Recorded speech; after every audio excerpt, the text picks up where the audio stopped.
এই দৃশ্যকেইটা পাৰিলে আপোনাৰ সন্তানক এবাৰ দেখুৱাওক, কাৰণ এইবোৰ দৃশ্য এতিয়া প্ৰায় নোহোৱা হৈ গ'ল। এই নঙলা, খেৰীঘৰ, এইবোৰ দৃশ্য জানো আজি গাঁৱৰ সমাজত আছে?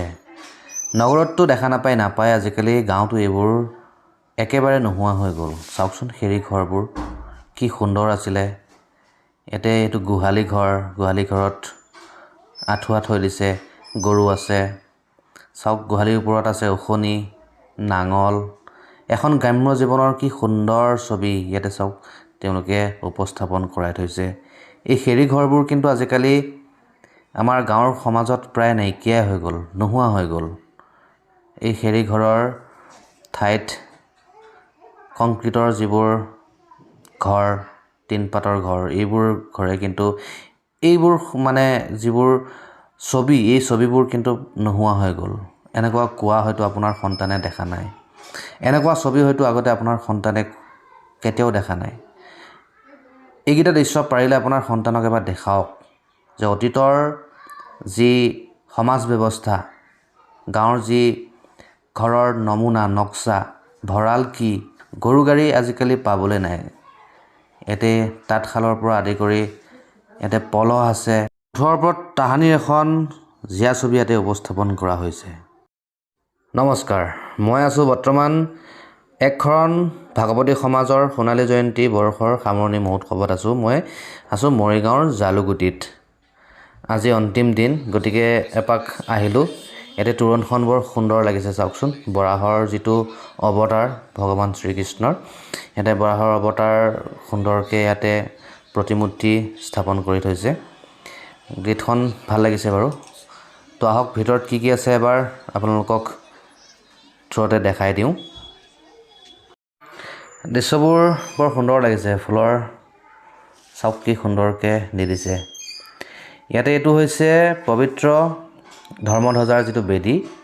ইয়াতে চাওক কি সুন্দৰ লাগিছে ধৰ্মধ্বজা। ইয়াতে প্ৰায় 100খনমান ধৰ্মধ্বজা থাকিব নিশ্চিতভাৱে, মই হিচাপ কৰা নাই বাৰু। তো চাওকচোন দৃশ্যটো কি সুন্দৰ লাগিছে।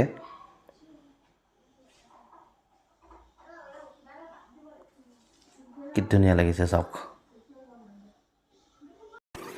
তো এতিয়া আপোনালোকক লৈ আহিছোঁ ইয়াতে চাওক আচাৰ্য বাপজনাৰ যি স্মৃতি ইয়াতে গৃহ আছে। ইয়াতে ভকতসকলে আহি ইয়াতে চাকি বন্তি জ্বলাইছে। এবাৰ মন কৰকচোন, এইটো স্মৃতি গৃহ আচাৰ্য বাপ ঈশ্বৰৰ। তো ইয়াতে এয়া হৈছে একশৰণ ভাগৱতী সমাজৰ প্ৰতিষ্ঠাতা ইলাৰাম দাস আচাৰ্য বাপ।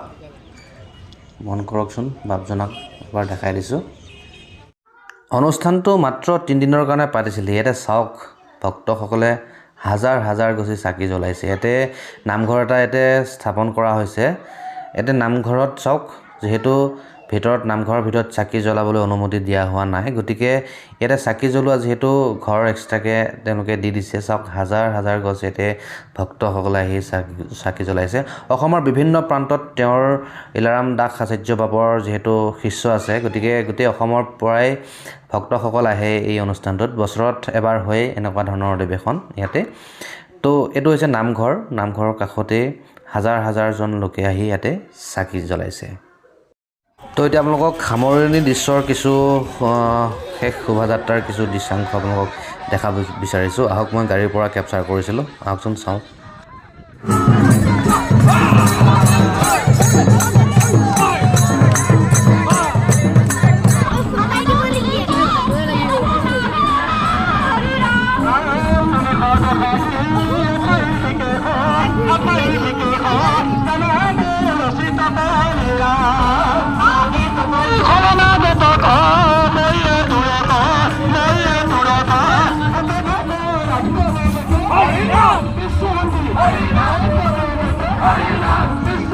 Harina!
যিহেতু এনেকুৱা ধৰণৰ অনুষ্ঠান বুলি ক'লেই ওচৰতে মেলা বহি যায়, গতিকে মেলাৰ কিছু দৃশ্যাংশ আপোনালোকক মই খুব কম সময়তে দেখাব বিচাৰিছোঁ।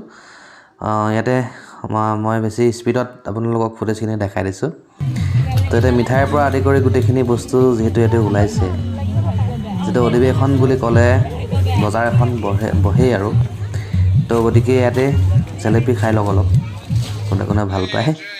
তো ইয়াতে এই কি কয় মায়া বজাৰ নে মীনা বজাৰ বুলি কয় যে, ইয়াতে বিভিন্ন ধৰণৰ শিশুসকলক ইয়াতে আকৰ্ষণ কৰিব পৰা খেল ধেমালিবোৰ আহিছে।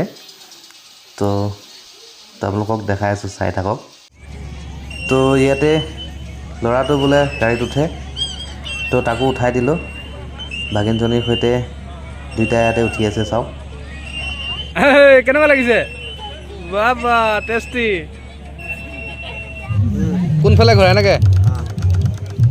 তো লাগটো চাওঁচোন এনেই বাৰু।